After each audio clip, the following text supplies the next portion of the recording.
Who among us hasn't had the unsettling experience of thinking about someone when suddenly the phone rings and that person is calling? Or how many times have we heard about a friend who wakes up in the middle of the night with a premonition, sometimes tragic, that later comes true? These psychic phenomena and others like them are increasingly the object of scientific research in the United States and around the world. I and other people who study precognition think that, in fact, memory goes in both directions. The capacity for the human mind to engage externally with some kind of uber consciousness has been speculated about in science. Go and have a look at the work on microtubules. Let's have a look at what modern science is speculating about a quantum connection between the human brain and an external consciousness. Just as we have an already existing past, we have an already existing future. And dreams and all kinds of other experiences, synchronicities, and art, creativity link us to our future. And the more you have precognitive experiences consciously, the more that sense of ourselves as a four-dimensional entity is reinforced. And it's profoundly, profound. It's a very mind-blowing kind of realization to realize that we have a future and it's speaking to us in kinds of indirect and symbolic ways. Some form of protection of survivors of some cataclysm. And they're in stasis. They're waiting for somebody to come. I said, but I think it's too late. I think they're all dead. And he said, why do you say that? And I said, because I feel like the messages I'm getting are like leftover mental images, things that they pass differently from normal. Imagine a secret program where the U.S. government trains psychics to spy on enemies from thousands of miles away. No cameras, no gadgets, just the power of the mind. Sounds unbelievable, right? But it happened. Today, we'll dive into the untold story of remote viewing, meet the minds behind it, and uncover the surprising science that could prove it real. Stick around. What you're about to hear will challenge everything you thought you knew about reality. Because, this is an idea that really goes back to Einstein, which is, it was his discoveries that sort of solidified this notion that we live in a four-dimensional universe, a four-dimensional space-time. And that time dimension, we have a hard time perceiving it or understanding it, but it's there. And we are really, we look at ourselves and we feel like we're three-dimensional, but we're in fact four-dimensional. We're extending through time. And it's not something that we are readily conscious of, but when you study precognition and you begin to see how, for instance, you're nightly perhaps having dreams about events that essentially already exist in your future, it reinforces this sense that we are like these world lines is what physicists call it. We extend through time. And the long self is this idea of us as four-dimensional creatures, not three-dimensional creatures, and that we are constantly interacting with ourself across time. Now, the idea that we interact with our past in the form of memory and so forth, that's, taken for granted. But I and other people who study precognition think that, in fact, memory goes in both directions. Our journey begins in the 1970s at Stanford Research Institute, SRI. Hal Puthoff, a physicist researching lasers, stumbled into the world of the paranormal after a chance encounter with Ingo Swann, an artist who claimed he could see remote locations. Russell Targ, another physicist and an amateur magician, joined Puthoff. Both were intrigued by how unexplained phenomena could fit within the framework of quantum mechanics. I was a straightforward laser physicist at Stanford University. I graduated my PhD there, and then I worked on a textbook, graduate-level textbook on quantum electronics and lasers. And there's nothing like writing a textbook on the subject to realize how much you don't know. And one of the things that struck me as I was working on the book was that We have a pretty good quantum description of all kinds of mechanistic, inorganic interactions, but we don't have a quantum theory that even begins to touch on mind or that kind of thing. My name is Russell Targ. I'm a physicist, and it's my great pleasure to tell you about the remarkable work we did at Stanford Research Institute investigating psychic abilities.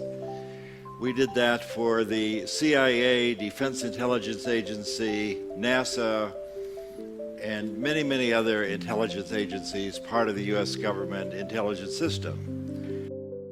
Swan's abilities were put to the test. In one famous experiment, he described a weather station in Virginia, its shape, surrounding features, and even its purpose, all without ever leaving California. His accuracy stunned the researchers. So how did remote viewing experiments actually work? Participants were placed in sensory-deprived environments, quiet rooms with no distractions. They were given random coordinates, often unknown to even the experimenters. Their task? Describe the location, structures, and activities associated with those coordinates. Critics argued these sessions were unscientific. To address this, Puthoff and Targ employed double-blind protocols, ensuring neither the viewer nor the analyst had prior knowledge of the targets. Surprisingly, the results were statistically significant. The work we did at SRI involved things like finding a downed Russian airplane in North Africa with code books on it, locating a kidnapped American general in northern Italy, looking into a Soviet weapons factory in Soviet Siberia, describing the construction of a huge Soviet submarine in northern Russia, and we even looked at on a Chinese atomic bomb test 3 days before it was scheduled to go off, and described correctly that it was going to fail. So we did quite a lot of useful things for the government during our 23-year program. The ability we're talking about is a natural psychic ability that we all have, in spite of what you may have heard to the contrary. People can quiet their mind and describe and experience what's happening in a distant place or in the future. And this has been talked about for thousands of years. Buddhists have a vast lore about what this is and how to do it and why it's desirable. And I'll try and talk about that later. The ability allows you to quiet your mind and describe and experience what's happening in the future. And you can do that independent of the distance. The most interesting thing that we found as physicists is that it's no harder to describe what's happening in Soviet Siberia 6,000 miles away than it is for you to describe the funny object I have in my pocket. 6,000 miles away does not decrease the accuracy or the reliability as compared with something nearby. Looking into the distance is no harder than looking at a contemporaneous event, and that's why this is called a non-local perception.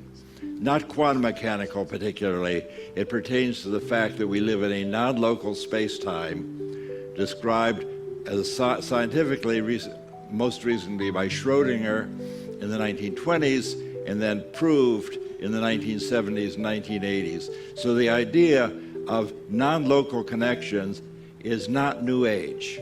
This is accepted in the physical community. The hottest topic in modern physics is exploring non-locality. It was described originally by the Buddhists 2,000 years ago, but modern physics has finally caught up. In 1995, the CIA wanted an external review of the Stargate project's effectiveness. Enter Jessica Utts, a statistician from UC Davis.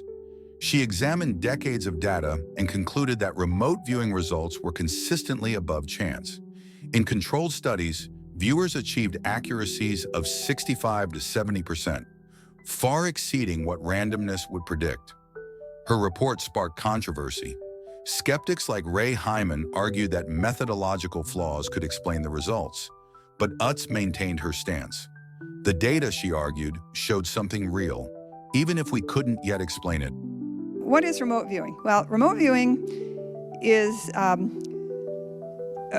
subset or a very limited part of what you might call psychic events or abilities. So one thing that differentiates it is that it's not spontaneous. So remote viewing is that you're actually told there's a task you're going to do right now. It's not that you're walking down the street and think about your friend from college and there she is. Okay, you're actually told you're going to try to describe something that you can't see that's distant from you, either in space or time or both. And there's a very strict protocol that goes with remote viewing. Number one is nobody in the room with you knows what the right answer is, because otherwise it would be too easy for them to give you subtle cues. Okay, so very strict. So true remote viewing is there is a place or a time or an event or something that you're going to try to describe. You're given what's called sort of a target information, and that's all you're told. So you might be told, here's an envelope, it has a photograph of a person in it. I want you to tell me where that person is. In the operational work where we were spying on our enemies, the right answer might never be known. So usually there was some sort of feedback eventually, but possibly it might never be known. So still both of those would be called remote viewing. One is the laboratory remote viewing and the other one is operational remote viewing. Let me give you a few examples from the government work that I can talk about. One was for the, I'm not sure if it was, I think it might have been the DEA, the Drug Enforcement Agency, that targeted this one, but there was a customs agent who had gone rogue. It turned out he was working with the smugglers that were bringing drugs into the United States in Florida. He got caught. They discovered that he was doing this, and so he escaped. He became a fugitive, and they, of course, wanted to find him. So they spent 2 years trying to track him down. The government thought he was probably in the Caribbean because he was into boats, and they thought he's either in a boat out here or he's in the Caribbean or whatever.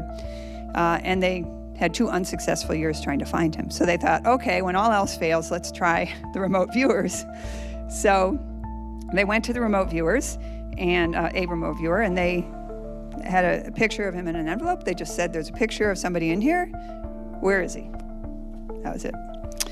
And the person described he's at a campground near Yellowstone.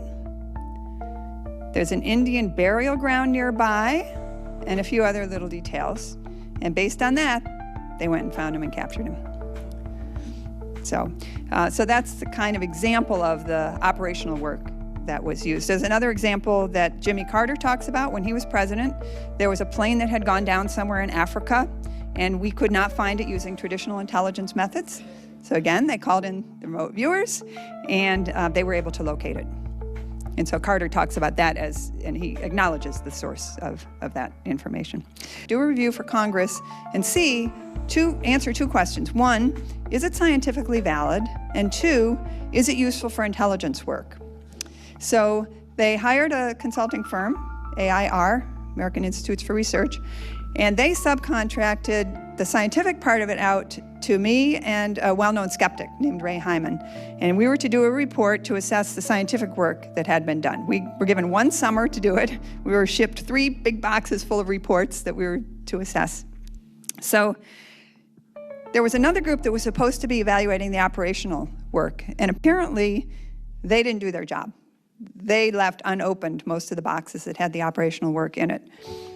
So obviously somebody wanted this program killed.